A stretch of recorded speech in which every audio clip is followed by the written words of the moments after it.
Hello. It's normally where you read the papers on a Sunday, isn't it? In the sitting room, reading a paper. In my case, I'm in the sitting room with the dogs because there's nowhere else to go in the house. We are not reading a paper. We are mulling over the chaos of this Labour government. David Lammy, Prime Minister, Deputy Prime Minister. Why? Well, there's lots of theories. Is it because he makes Keir Starmer look a bit clever? Is it because people look at David Lammy and go, my God, don't get rid of Starmer. If you get rid of Starmer, that's what you're left with. Was it a rush job? Was it the fact that there's no one else suitable for the job? So he just went with what was in front of him? Who knows? But what we do know is that we've got David Lammy as Deputy Prime Minister. So, of course, people want to find out a bit more about him. I want to find out a bit more about him. Oh, someone's at the door, dogs.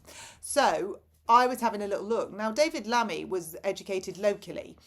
He was educated in Peterborough on a bursary. And when I was reading about David Lammy, he does an interview and he talks about his mum quite a lot.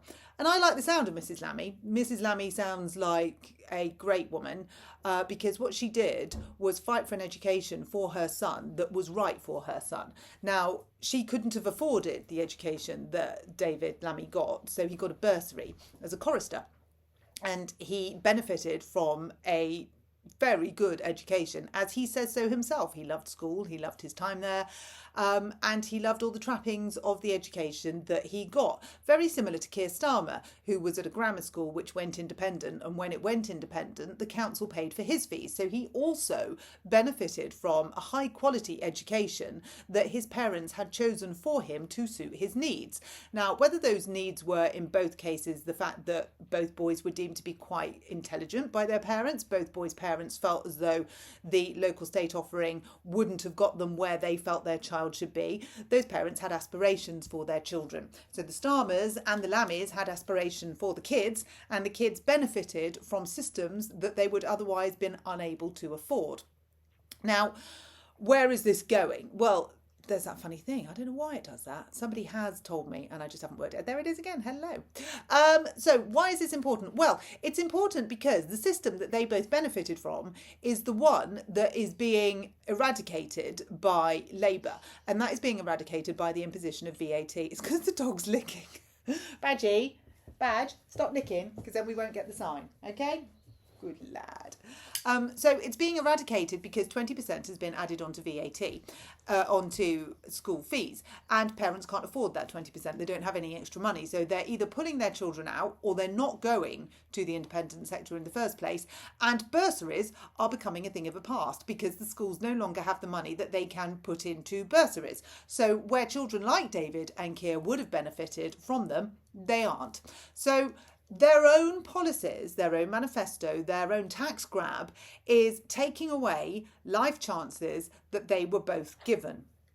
Now, I don't think anyone can argue that's fair. I don't think anyone could argue that that was a good idea or that was sensible. I mean, I think anyone, regardless of which side of the political fence you're on, would turn around and go, that makes no sense. It makes no sense because, of course, we've got all the kids that would have been going into the independent sector are now going into the state sector, but the state sector is not set up and ready for them. We have house prices in areas of grammar schools going through the roof because so many kids are now not going into the independent sector because they can't afford it. So they're all jostling for places in the grammar system. But that's a bit short-sighted because we know that Ellie Reeves, is she still in government? I don't think she is. God, that would be good, wouldn't it? But we know that the core Labour lefties don't like selective schooling full stop. So that we know that grammar schools and selective schools are next on the chopping block. So if you go and pay overinflated house prices for a house in the catchment of a good grammar or near a good grammar school, it might be very short-lived because there's nothing to say that that grammar school will still be in existence in the next 5 years while your kid's at school.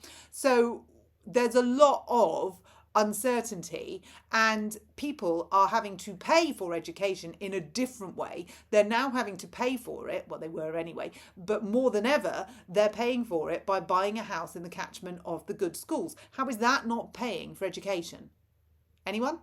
How is that not using your income for a better outcome for your child? How? Anyone? I mean, it is, isn't it? In the same way that people have tutors for their children a year or 2 years in advance to get them into said grammar schools. Well, how is that not using your income to pay for an education? it is. Now, it might be using a smaller percentage of your income to get a free education that is of a higher standard than the state offering of just mainstream comprehensive. Is that fair? I mean, because that's what this is all about, isn't it? Making everything fair for everyone, but only if it's the independent sector. The sector that David Lammy and Keir Starmer both benefited from, but their parents didn't pay. They had bursaries, which they have now, by their own manifestos, removed. So I'll leave that with you. There's lots to find out about David Lammy. I've got Darren Jones on my radar at the minute. If anyone's got any time and wants to have a look at some of the donations that Darren received, please do. That will be a good story for the future. And we've also got Catherine McKinnell, the schools minister, who has resigned. Why? There's got to be more to that than meets the eye. So it's going to be a busy week for us this week. There will be no time to sit on the sofa with the dog, but Badger's very happy to have seen everybody. Can you wag for everyone, Badgie? Can we do a little bit of look? Watch when I say his name. Badger! You're so clever. You can do wagging and smiling.